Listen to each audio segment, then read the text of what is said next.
कुनद sipper अला फजल फुजला व फजल अफजल अजहर मल के बजाय तस्बी आवाज आयत के अफजल अफजल.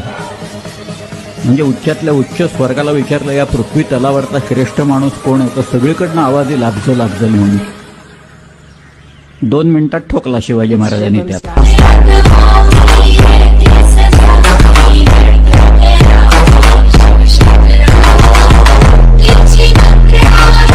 के अंदर 120 लड़ाई जीतने वाले पूरे दुनिया के एकमात्र भारतीय इंसान, 13 साल की उम्र में 13 भाषाओं का ज्ञान रखने वाले भारत के बुद्धिमान और ताकतवर राजा, छोटी सी बाल उम्र में ही तीर अंदाजी, तलवारबाजी, बॉडी बिल्डिंग, घुड़सवारी जैसे अद्भुत कलाओं में एक्सपर्ट, जिन्होंने 23 साल की उम्र में ही औरंगजेब को हराया. एक बार ही नहीं, बार बार नहीं, लगातार. जिनकी छोटी सी सेना ने ही मुगलों के विशालकाय सेना को उखाड़ के फेंक दिया. जिन्होंने 7 साल तक औरंगजेब की सेना को गोल गोल नचाया और इसकी 8 लाख की सेना भी आमने सामने इनको हाथ नहीं लगा पाई. तो फिर चुपके से धोखे से पीछे से वार किया और बंदी बना लिया. जहाँ पे इनकी आंख निकाली गई लेकिन आंख नहीं झुकाई, हाथ काटे गए लेकिन हाथ नहीं फैलाए, पाँव काटे गए लेकिन घुटने नहीं झुके, क्योंकि यह भारत का महान योद्धा शेर शिवा का छावा था. महापराक्रमी परम प्रतापी एक ही शंभू राजा था. जी हाँ, मैं बात कर रहा था भारत के सबसे शक्तिशाली और बुद्धिमान मराठा छत्रपति संभाजी महाराज के बारे में. 60 सल्तनत इस देश पर राज करने के लिए आए थे, लेकिन इस 1760 सल्तनत को उखाड़ के फेंकने वाला एक राजा, the father of Indian navy Chhatrapati Shivaji Maharaj, जिसकी वजह से आज आपका अस्तित्व है, उस इंसान के बारे में एक शब्द जरूर बोल देना.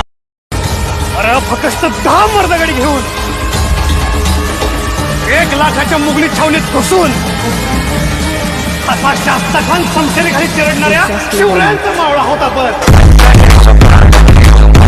35 साल की उम्र में 422 किले जीतने वाले भारत के महान राजा, जिनकी युद्ध नीति इतनी कारगर थी कि आज भी इनके इस युद्ध नीति पर 136 देशों में रिसर्च किया जाता है और इनके गुरिल्ला वारफेयर सिस्टम के बारे में दुनिया के 32 देशों में